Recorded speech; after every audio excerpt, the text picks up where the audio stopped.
কেন রে বেলাল, কি জন্য মদিনায় থাকবে না? কিসের অভাব, কিসের কষ্ট?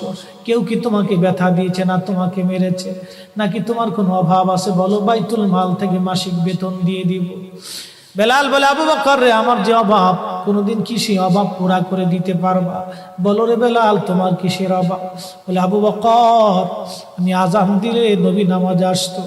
বলো, এখন আজান দিলে কি নবী নামাজে আসবে? আবু বকর বলতেছে, বেলাল রে, তুমি কি নবীরে ভালোবাসো, আমরা কি ভালোবাসি না? বেলাল বলে, আবু বকর, তুমিও ভালোবাসো, আমিও ভালোবাসি। শোনো গো আবু বকর, তোমরা নবীজি রওজা শরীফ দেখলে সহ্য করতে পারো?